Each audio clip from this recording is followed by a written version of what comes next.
Hello, my friends! Today I'm joining in on the Hi Barbie collab with Marna from Dolls Rescued and Dory from Dory's Dollies.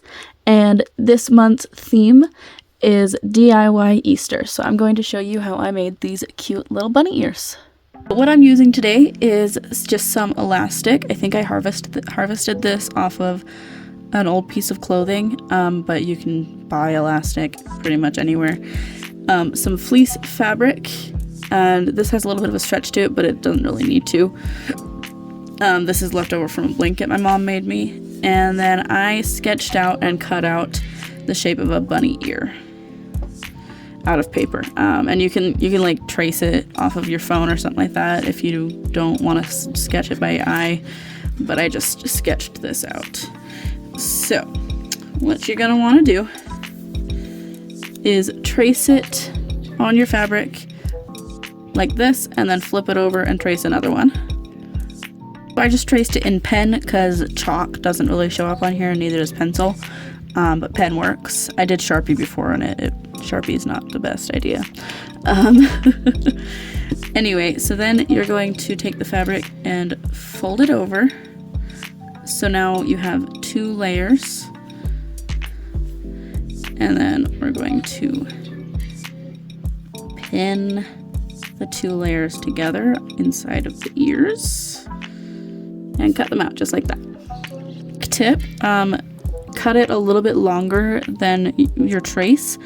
It'll make it easier for the final step. So I'm just gonna cut that bottom a little longer.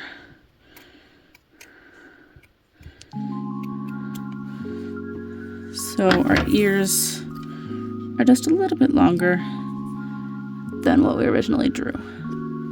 Now we're going to take a needle and thread. I'm just using some white polyester thread, and I'm going to do a whip stitch starting at the bottom of the ear of where the tracing is.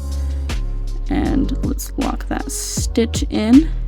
I have my thread doubled up and tied a knot at the end, so you can just stick it through the loop, and that ties it off.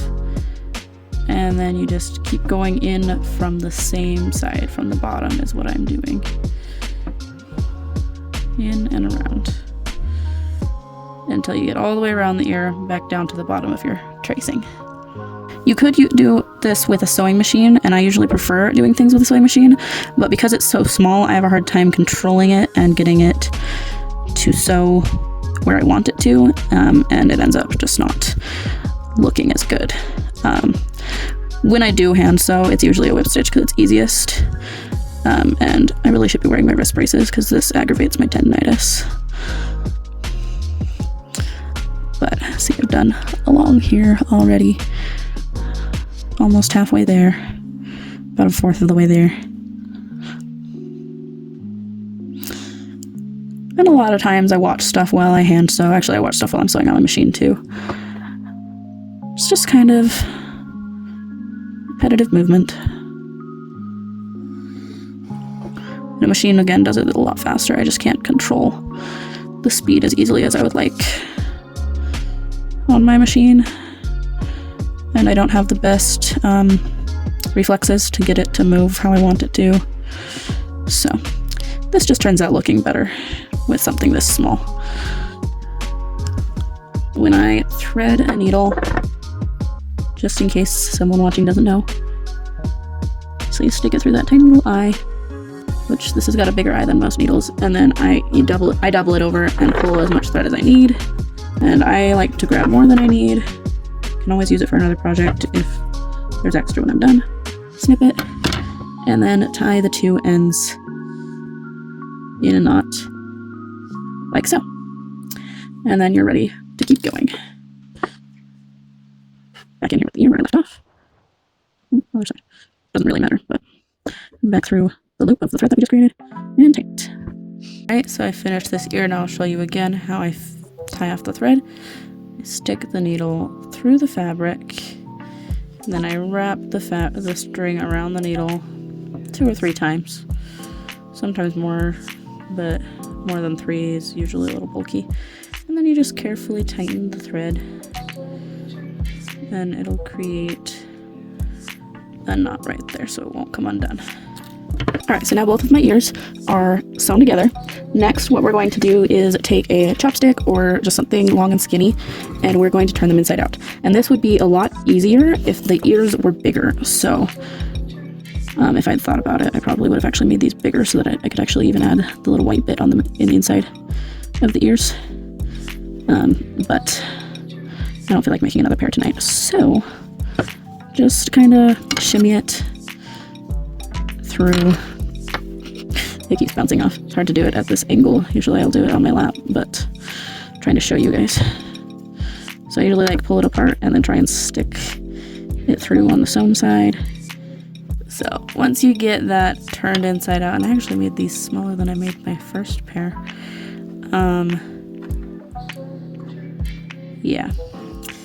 I like to stick the skewer in there just to like get the tip all the way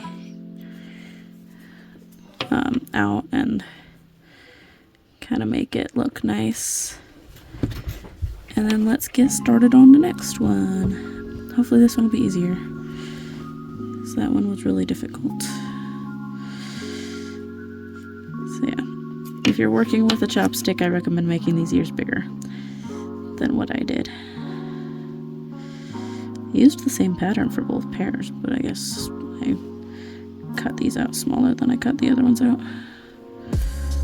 This one's being easier, so shimmy it through, and then once you can see the tip of the ear, I pull it off the chopstick and I just grab the tip of the ear. If I can get a grip of it. I have tweezers, but I don't want to get them.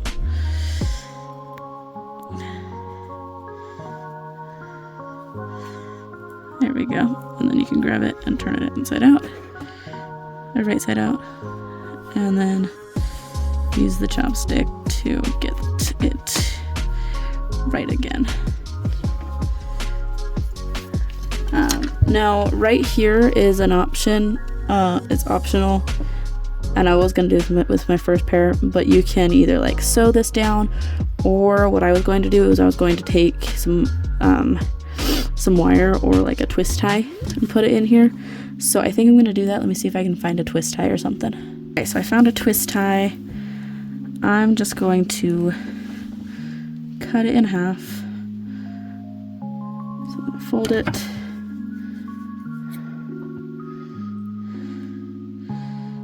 And see if I can't cut it with scissors.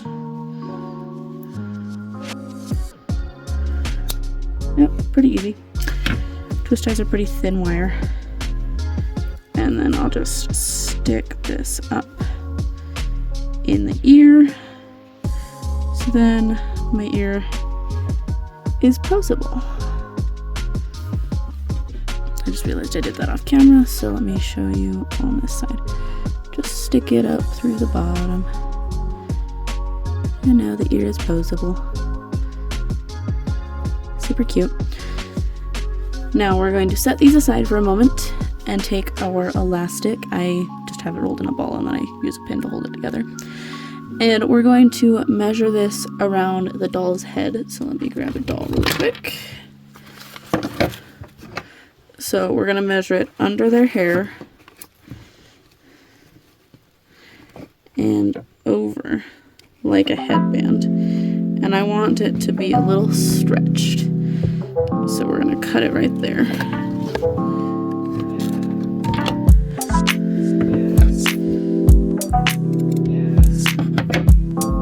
the elastic aside. And then we're going to sew the ends together. Alright, so I've sewn the ends together. Now I'm going to grab my doll again.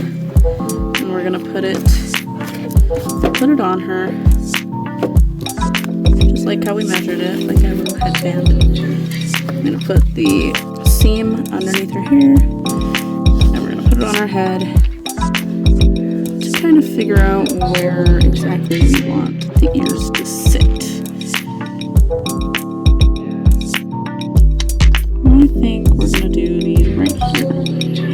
So just to keep it in place, I'm just going to pin it, try and just pin it to the elastic, not to the doll's head or to her hair.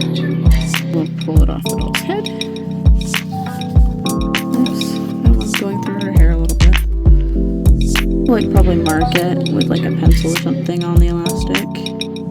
Mark where you want them, but this works.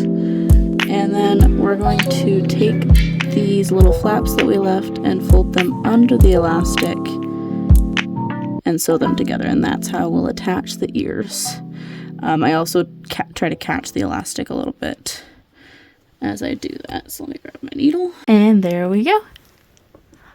Here I have Barbie Dreamtopia wearing this necklace and her original outfit in the bunny ears that I showed you while I was making. And then the bunny ears I made earlier with a Superstar Barbie head on a made-to-move body. I have not been able to tinker out of this cloak because I think she looks so awesome in it. But I was able to take off the black layer, so now it's purple, a little more springy. But yeah, thank you guys so much for watching. Make sure to check out Dory's, Dolly's, and Dolls Rescued's videos.